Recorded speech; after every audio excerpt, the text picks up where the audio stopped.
again, everyone. Welcome to the Bryson City Outdoors Maroon Strong pregame show. We've got Maroon Devil football coming your way in just a few moments. I'm Toby. He's Tom. You know, Tom coming off last week's game. It's a tough loss for the Maroon Devils, but as we said before, it's a tough road with the opponents that we've played so far. Another week in that Western Athletic Conference. Yeah, we're playing a lot of bigger schools, a lot more players, a couple more athletes. So far, we've held pretty well though. 3-1 up to this point. Ran into a good Franklin team last week. Got behind early, but pretty proud of the way we stayed strong and scored a couple touchdowns late. Well, we're going to have more on that game coming up shortly. But, you know, one of the things we've tried to feature for you every week here on the pregame show is the Swain County Athletic Hall of Fame Legend Series. Tonight's episode involves one of our best all-around athlete coaches to ever come through Swain County High School, Carol Wright.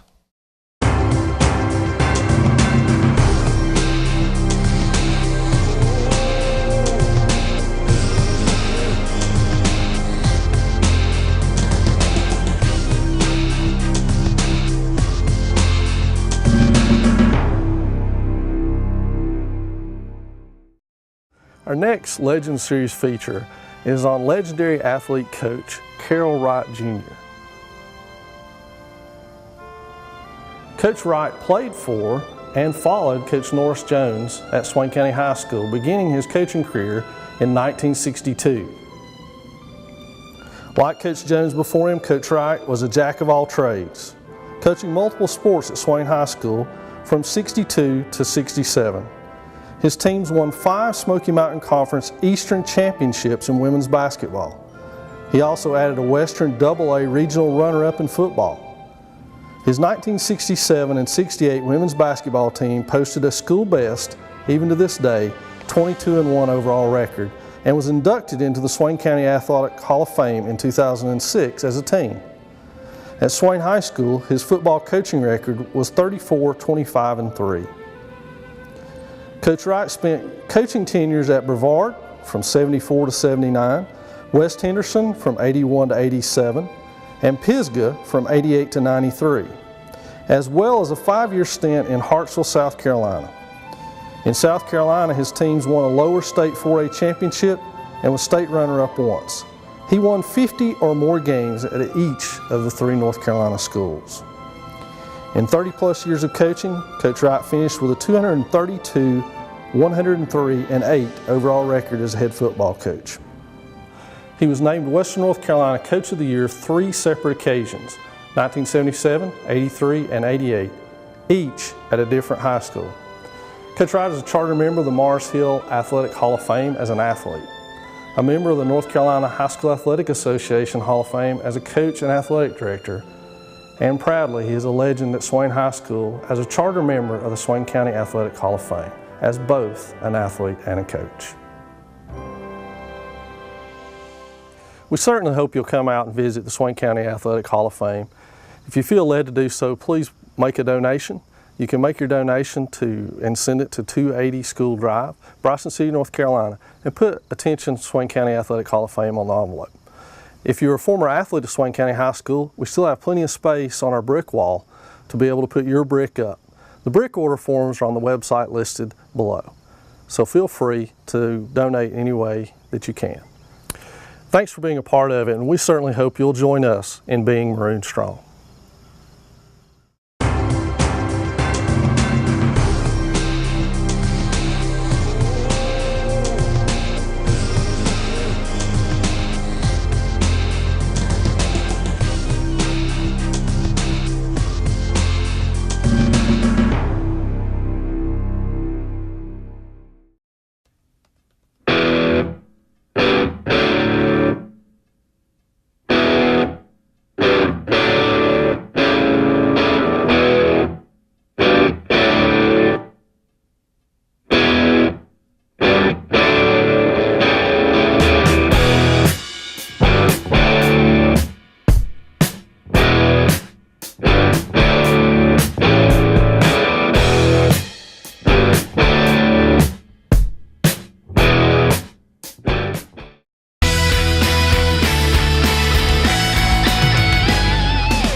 Man, Tom, that Legends series it's always a good one. I know I'm involved in it in some ways, but I'm really proud of the stuff that we're doing with that, and I think everybody's going to enjoy it. The exciting part is that we have canned and taped 3 more of those. Well, that's cool. So we're going to have new ones for you in the coming weeks, and you're really going to enjoy those as well. Last Friday night, though, the Maroon Devils, as you said, ran into a buzzsaw with Franklin. We knew they were good coming in. We knew it was going to be a test for our Maroon Devils. Yep. But I think, in all honesty, even though we lost the game, I think we may have passed the test. Well, the young team like we've got right now, we've talked about it, in the weeks previous. Getting a little bit of a test can only help us coming down the road. We're getting ready to start conference play. We've got some tough games coming up. Robbinsville's good, Murphy's good. I think it's good that we ran into a team that might test us a little bit physically too. Because Franklin, Franklin, they came out, they hit hard. They've got of course, this is a team that was undefeated in the regular season last year. So this is a very, very good football team, and unfortunately, they came out. They scored 24 points in the first half, got us down a little bit. That touchdown right before the end of the half didn't help. Right. But I think there's some things I know personally that I saw that some positives to take away from it. A couple fourth quarter touchdowns, so didn't see a lot of quitting in the team. Mm-hmm. You got to love to see that. And I think it's worth noting to the fans at home that may not have caught that game either. Those were not tack-on touchdowns. Franklin still had their first defense on the field, and our first offense. So it wasn't the substitutes that you would normally see. No. Both teams were still fighting hard to finish strong and to finish the ball game. And to be honest with you, Franklin's in a situation conference-wise where realistically the only test they've got left is Pisgah. Yep. And they needed a fourth-quarter game. Yes, they sure did. They needed their starters to play 4 quarters. We're in a situation where we've got young people trying to learn, so we needed a 4-quarter game as well. So both teams played it to the final horn. It wasn't like we had a JV squad in there at the end that we punched 2 in on. Not at all. And again, that's a heck of a football team we played. So I think coming down, we get involved in some of these rivalry games where we do have to play in the fourth quarter. At least we're going to have kids that have now played a full game through against a tough opponent for 4 quarters. Obviously some of the games we've played up to this point, we've had some big leads in the fourth quarter, and you can say what you will, you can coach how you want to, but when you look up a kid can read, and when he sees a 36-17 game with 4.5 minutes to play, that effort's I'm sorry, it's not 100% there. You come into a game where you've kind of maybe got smacked in the mouth in the first half, you come back, you score 2 touchdowns late. I tell you, that's you can take away positive stuff from that. Absolutely, and I think that's exactly what Coach Neil Blankenship and his staff did heading into this week with Tuscola, is they took some of the positives out of that Franklin game. I was able to catch up with Coach Blankenship earlier this week. We're going to take a look now at what Coach Blankenship had to say. Hello, everyone. Toby Burrell here with head football coach Neil Blankenship. And, Coach, last week, pretty much like we thought it was going to go script-wise. We couldn't get our offense going in the first half, and that was sort of a setback. But how'd you feel your defense performed against the Franklin running game? Well, I told the kids that it was kind of my fault at the beginning because I was worried about their size against us, and them dominating us up front and being so young as we were. So we kind of put another lineman in, and we gave away the outside because the year before they kind of killed us on the inside and stuff like that. So, so I thought we'd do that, and then they started going outside. So that kind of hurt us early, and then being up tempo with our young kids, they kind of couldn't regroup as fast as we wanted them to, but they kind of got better as the game went on, and we made some adjustments and went back to our regular D and started doing some moving around, and I was real pleased the way they continued to fight in the second half and made some adjustments, and they learned to play a little better, and the inside running game I thought our kids did a great job on, and doing that part. The outside running game, they kind of got to, but it was hard to take both things away.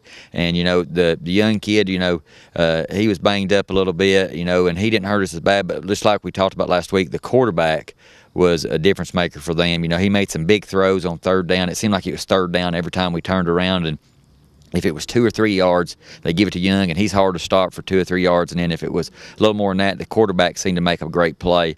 So, but our kids continue to fight. You know, it was 24-0 there at halftime, and we kind of challenged our kids about coming back out and fighting and saying it's 0-0 and see what happens. And you know, and they did fight. Then that game could have been 40-something to nothing if they don't do that. So I was real pleased at the way that they continue to fight and do that. So I was happy with the way our D played there. Well, I'll tell you what, one thing we talked about in the pregame show last week is games like Franklin are just a real character test for young football teams, and it certainly was for your team last Friday night. And being able to respond, you've got to be encouraged by that. But, you know, Dalton Cochran was everything we talked about before, leading up to last week. The guy had a really good game. I think he ended up 13 of 15 for 170-some yards, and he came up with big play after big play after big play. And that's something that if you're going to stop the run, you got to give up something. You, of course, know that as well as anyone. This week, again, another team from the same conference. So, Tuscola option team. What can we expect from them other than being athletic and big? Well, they have a new coach, and he's from Guilford County down there, and he has a lot of wins. I mean, he's probably up around 300 wins, so he's well known in the coaching world. And if you've watched Georgia Tech, Navy, and the military schools with the double wing option, that's what they run. And I've talked to our kids about that. They want 3 or 4 yards of carry, and they want to keep the ball away, and then they play action and try to get a big play. I think they're averaging almost 30 or 40 yards a catch from just people getting sucked in, and they go deep on them. So, you know, we got to take away the short stuff, but then you can't give away that big play because that's what they rely on with that. They have a great running game with that part of it. They've got 2 backs that are pretty impressive, and then they've got 2 receivers, one of them 6'2" and one of them 6'3", that they just kind of throw it up to, and they go up and make plays. So our corners and free safety have a job to do as far as taking away the pass, but they also have to be in a play as far as taking away the quarterback and the pitch on the other part of it. So the secondary will be tested on that part of it, is taking away, I mean, all phases of the game. You know, usually you have a team that can either throw the ball well or run the ball well, and the secondary kind of takes away one part of it. Well, this week they're going to have to take away both parts of it. Well, and it looked like on paper anyway that offensively they score a lot and defensively they give up a lot. So offensively, going into this, what are you guys looking to do to them? Well, offensively, I thought we got better the second half last week. I thought our backs started hitting the holes where we need to hit them. Our line got better as the game went on, and we're continuing to push and work on that part in practice. And you know, we've got to be able to run the football, and we're trying to find different ways to run the football and do that, and get the ball in people's hands who can make a difference. So we're doing those things to try to do that. We've got to be able to run the football, and then, you know, if you're going to run the football, you got to be able to throw it too. We can't just be a one-phase team on either way of the ball. So, you know, I want to make sure we kind of do that, and if we can run the ball, then we can get our play action pass going. You know, it's been tough to get the play action stuff going because the running game's been kind of slow right now. But, you know, the kids are working hard, and we knew it was going to be slow early with the young kids we got. But the kids continue to work hard. We've had a great week of practice. Yesterday was probably one of our best practices. I was real pleased the way the kids practiced yesterday. So we're excited about the challenge of going on the road and playing Tuscola. That's going to do it for Coach Blankenship and myself. Back to you guys in the studio.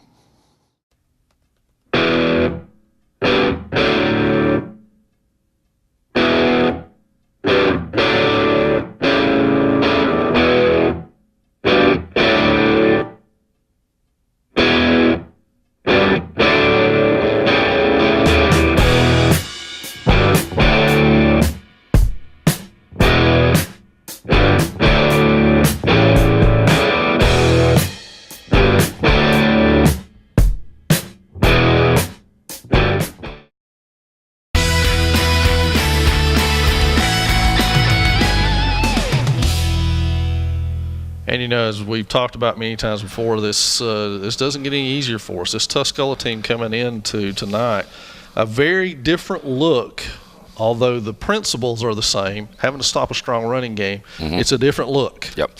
Well, they run the option, and so that'll be good prep, I think, for Robbinsville. Robbinsville's got they've got 3 horse running backs, yep. So you're going to see a lot of different looks coming out of the backfield from this Tuscola team. I don't know how much they pitch the ball. Those are always tough, staying home against the pitch in an option attack. But Tuscola this year, they're coming off a bye, so they're going to have players healthy and rested, ready to go. They've lost 2 in a row. They've lost to East Rutherford. They've lost to T.C. Robertson. Started out the year early with a win against Cherokee, but only a win by 7 points. So we don't know exactly what we're getting. Like I said, they're off last week, so they've got some rest and ready to go.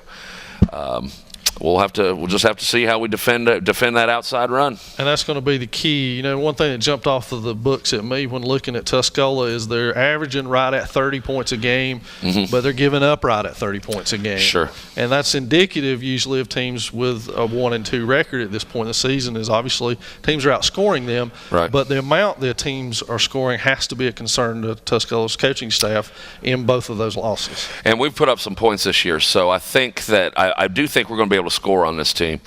But we've got to. I think if we can keep them around 18 to 21 points, I think we get a win this week. Because I firmly believe that we'll be able to score 24, 28 points on them. So it just depends on how that defense is. Speaking about defense, we had a heck of a defensive performance by one of our guys last week. We sure did. I think you had some more on that. Taylor Orris was outstanding in that ball game. That's exactly what you expect out of your linebacker, especially in the middle of that defense, is to make plays, and he sure did that. Yeah, he was killing it. He caused a couple of fumbles. Yep. Had 15 total tackles, 4 of them for loss, 2 of them for 4 solos, 2 of them for loss. Didn't have a bad game on the offensive side either. 6 carries for 84 yards. So Taylor having a heck of a good year. You hate to see it in a losing effort, but a guy like that's out there killing it. Hopefully he's going to bolster the rest of his teammates, get everybody fired up and ready to go. Well, one thing about playing Tuscola, think Georgia Tech when you think about them, because it's the same offense. Is Coach Blankenship hit on it in the interview that we did. They've got those 2 receivers out on the outside that are very big, and that could cause problems for our secondary. When you stick people out on the sides that are 6'2", that's just almost prototypical for a run option team to have those big control receivers. Yeah, those guys are going to go out there. They're going to try to blow up your corners and blow up your safeties, and so that's going to cause problems. If Swain's defensive line and the linebackers are going to have to pursue, they're going to have to stop them pretty close to the line, because those big receivers are going to be able to get downfield blocks on you. So once an option attack, once those guys clear that line, they get a lot of free running room. So the secondary is going to have to stay home. They're going to have to get off those blocks and come up and support that line. Well, and it also brings home something Coach Blankenship touched on in the pregame also, responsibility football. Everybody's got a responsibility. Somebody's got dive, somebody's got quarterback, somebody's got pitch. So everybody on this young defense will have to stick to the responsibilities and not try to chase after somebody else's responsibility. Yep, everybody's got their job to do, and you need to do it right, like assignment football. Especially against that option. You've got to watch. There's so many different things that can happen. You're right. You're like your dive, your pitch. Yep. The quarterback keeper, which is just a killer sometimes too, because you do so well defending all these other things, and then all of a sudden you've got the quarterback 15 yards down the field. Yeah. So I think, though, that Swain thus far, they've played some pretty aggressive defense. They've played a lot of different kinds of offensive this year. This will just be another challenge for them to step up and get some learning experience, and hopefully that learning experience will end up with a W. And one of the keys to those things that you're talking about, Tom, is being able to make in-game adjustments, and that's good for a young team to have to do that throughout the course of a ball game. They certainly did Friday night. They made some good adjustments at halftime on Friday, and they'll have to do the same again. Well, yeah, they didn't give up any points in the second half. Yeah. So, after giving up 24, you're basically just almost getting run out of your own field. You come back from halftime, you don't give up any points. You score a couple of touchdowns. Pretty impressive to me, being able to make those adjustments, especially in a game, like I said, 24-0 in a game against a very good running team. That's almost out of hand. Yeah. But just come back in and make some good adjustments like that, pretty cool. And obviously with an experienced team from a couple of years ago, 2011, 2012, experienced teams, that's easy. Yes. They understand the game. They've seen stuff. They know stuff. But this team is not those teams in that they're very inexperienced. So that's a big key so far in this season. We're 4 games in now. And to transition just a little bit to, like you and I talked about off camera, to some of these guys are having real good seasons. As you mentioned, Taylor Orris having a real good night against Franklin, but Taylor's been one of the mainstays in the backfield all season long for us. He has. He's he had 6 carries, 84 yards. He's getting good looks. Spencer, I think a lot of people are keying on Spencer McCoy after the year he had last year. I think he had about 40 yards this week. Yeah. But they're all over him every time he got the ball. How are we going to combat that? We need to stretch the field a little bit like we've been trying to do. Kobe Stevenson had a little bit statistically worse game, but obviously thus far this year, you mentioned a few things. He's having a great year for the sophomore kid. He sure is. Friday he was only 5 of 10 for about 75 yards. Yep. But what'd you say this year his completion percentage was? So far on this season, Kobe is 31 of 39. That's a 795 completion percentage, and he's thrown for 517 yards, 3 touchdowns. And no interceptions, knock on wood. Yeah, well, that's the key too, because I've seen us put the ball on the ground a few times, but at least on the flip side, quarterback's keeping the ball out of the other team's hands. High completion percentage, and a lot of these have been long balls too. That's what I was just getting ready to say. Not just dink and dunk and stuff here. We've got Jordan Cody averaging right at 22 yards a catch, which is not chopped liver. Angel Bowers right at 25 yards a catch, so it's going downfield. It's not dink and dunk. West Coast style offense. Yeah, I've seen him throw 2 really nice balls. One the week before, that sideline pass down the side to Jordan Cody, beautiful ball, and then a really nice pass in the Smoky Mountain game, straight down the gut right there. I mean, Smoky Mountain didn't have much of an answer after those passes. Yeah. Or that pass. So then obviously we were able to run the ball like gangbusters, because now you got to guard. Now you got to guard downfield too. Right. So. Well, and he hit the same pattern Friday night to Christian Norton, and Christian made a fabulous catch on it. I don't know if you saw that on the highlight reel, but you can back it up on our broadcast and take a look at it. Christian actually pulled the ball off of the Franklin defender's shoulder and into his gut. Right. So another long ball from Kobe rather, on that one, and a nice catch. You mentioned running. Taylor and Spencer lead the team. Spencer's right at 226 yards on the season. Taylor right at 205. So pretty equal distribution there from both of them. And, of course, Jordan Cody's still one of the best weapons in Western North Carolina. 15 catches on the season, 326 yards through the air. And I'll tell you something. Here's a tip that I heard earlier this week. We'll let it out of the bag right here for our viewers who are watching. Look to see Jordan Cody line up in the backfield and take some snaps out of the shotgun tonight. Little wildcat action. Just to change things up as Jeff Marr and the offensive staff tries to continue to find ways to get the ball in Jordan's hands. And you mentioned earlier about the great job that he's done in the special teams part. Yeah, our special teams, I've been pretty impressed with our special teams so far. Our kicking, our return game has been really nice. We've got a good field goal kicker, pretty consistent. I think he's only missed 1 PAT this year. Didn't attempt any on Friday. We had to go for 2 because we were down. But Jordan Cody's been kicking the heck out of the ball too. He had 4 punts on Friday for, I believe, about almost 36-yard average. Guys, at this level in high school, that's a weapon. Especially if that's his average. He's had a couple of kicks above 40. And I'll tell you what, anything above 30 at the high school level, a lot of times is going to really do. It's called flipping the field. You want to make. If say you've had a bad offensive series and you got a kid that come in and kick the ball down the field 40 yards, get good coverage, because that's your average, that's your net. I can't tell you how important that is in a tight game. Those are the things in a 25-23 game against Robbinsville in a few weeks that wins the football game for you. And I tell you what, on the other side of that, Jordan does a tremendous job returning punts. He sure does. We saw Friday night Franklin kick away from him to try to keep him from making a play that would turn the ball game around, and he's certainly done that. We saw it at the North Henderson game, returning that one for a score, broke their backs. Oh yeah, that was a backbreaker, and especially you mentioned it, when teams start kicking away from a guy, it's hard enough at the high school level to kick when you're just concentrating on kicking the ball down the field. When you put that next element in the game, hey, I've got to kick it this way. A lot of times that ball goes off the side of the foot for a 17-yarder, and then all of a sudden you've got the ball in the 50. Absolutely. Well, folks, we've talked enough. We're just moments away from kickoff now. We're going to go straight to Weatherby Stadium at Tuscola High School for tonight's kickoff. And bringing you the action is going to be Gary Ayers and Steve Moon. Take it away, guys.